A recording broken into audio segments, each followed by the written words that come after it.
سلام دوستای عزیز، امید خوب و صحتمند باشین. روز خوب و خوشی را آغاز کرده باشین. دوستای عزیز، دیروز خوشبختانه سوشال سکیوریتی نمبر ما رسید، به آدرس ما میل کردن و امروز هم عاجل آمدیم به DMV Department of Motor Vehicles و یا همون ریاست ترافیکشان که درایوینگ لیسنس خدا بگیریم و میریم. خوب آمادگی گرفتیم، امتحان خدا میتیم. قسمی که میبینید لاین در روان است دیگه. ما هم میریم امتحان خدا میتیم، انشالله که کامیاب شویم.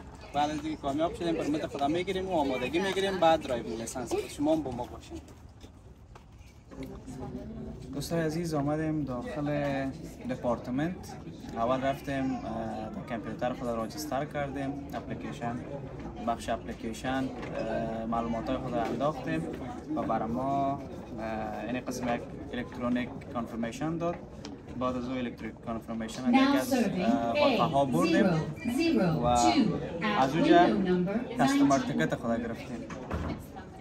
به خاطر گرفتن کستمر تیکت باید شما ویزی ولید یونایتد استیت و یا هم امریکا را داشته باشین و سوشال سکیوریتی نمبر داشته باشین و یک ورق داشته باشین که به آدرس شما میل شده. هر چیزی که باشه فرق نمیکنه، مقصد آدرس شما تایید شده باشه. دوستای عزیز، فعلا دیگه منتظر هستیم که نوبت ما برسه.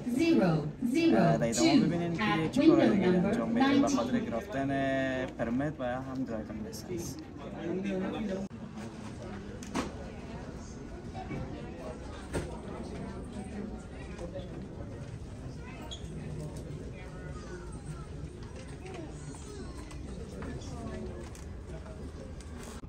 دوستای عزیز، دوباره خوش آمدین.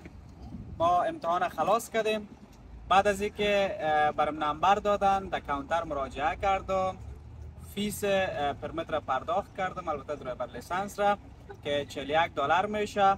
و البته از پیش ما بعضی اسنادا را خواست، سوشال سکیوریتی ما خواست و ویزه ما خواست. این چیزا را برش دادم، کاپی گرفتن و بعد مرا روان کردن به طرف کامپیوتر و خواستن که راستی بعد از اون مرا روان کردن تا عکس ما بگیرن. عکس ما به نظرم گرفتن، بله عکس ما گرفتن، اما اینجا نوشته است که این آیدی کارت نیست و یا هم درایوینگ لیسنس تو نیست، این فقط به خاطر عکس است. و بعد از او فینگرپرینت شدم و بعد از او هم مرا روان کردن در بخش کامپیوتر. رفتم نالج تست و یا هم امتحان نالج دادم که چقدر من درباره قوانین ترافیکی در امریکا بلدیت دارم، آشنایی دارم، سرکار را میشناسم، استاپ ساین را میشناسم، سیگنال های ترافیکی را میشناسم یا خیر. تمام امتحان ها را برای من چی کردن که امتحان را پاس کردم. البته 35 40 یا بیشتر از 50 سوال از پیشتان پرسان میکنه که تقریبا 10 سوال از ساین های ترافیکی است و هم اشاره های ترافیکی دیگه.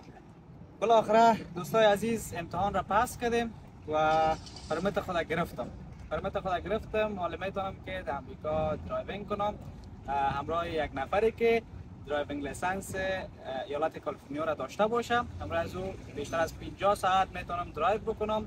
باید پروف نشان بدم برای از اینا که ما 50 ساعت درایو کردیم. البته 20 ساعت از او باید از طرف شب باشه که ما برشان ثابت کنم که ما یک درایور هستم. و بعد از اپاینتمنت جور میکنم، میایم به خاطر تست behind the wheel یا و هم سر اشترینگ دیگه شما را امتحان عملی تون میگیره و بعد از اون درایوینگ لیسنس شما را میتوردم. البته دوستای عزیز، ما به زبان انگلیسی امتحان دادم. تمام سوالاتی که بر ما دادن به زبان انگلیسی بود.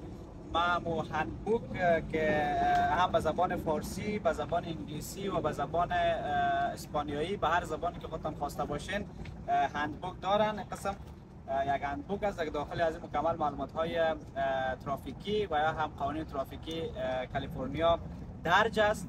شما میتونید که هندبوک را مطالعه بکنین و از روی از این شما امتحان داده میتونین. امشب دیگه دور از دلتان ما تا صبح را خواندیم، یک سوالایش در ذهنم ذخیره کردیم تا اینکه بیایم، به خاطر که تعدادی از مردم هستن میان 3 دفعه امتحان میدن، امتحانشان فیل میشه و بعد از اون $41 میسوزه. باید بیان دوباره از سر کارشان شروع بکنه، طی مراحل بکنه، اثر عکس بگیره، اثر معلومات های خود را درج بکنه در سیستم. به او خاطر گفتم که باید صحیح بخوانم، صحیح یاد بگیرم، دم یک بار تست را خلاص بکنم تا دیگه وقتم ضایع نشه و خودمون به زحمت نشیم.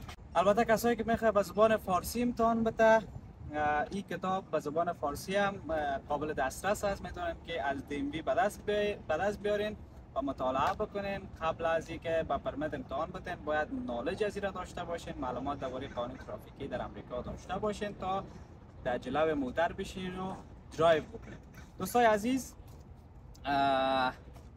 that's it.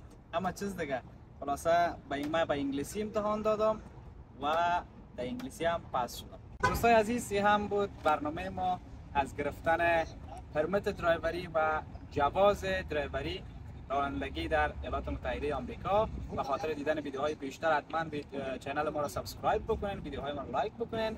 امیدوار هستم حمایت‌هایتان را همیشه داشته باشیم. بخیر و سلامت باشید.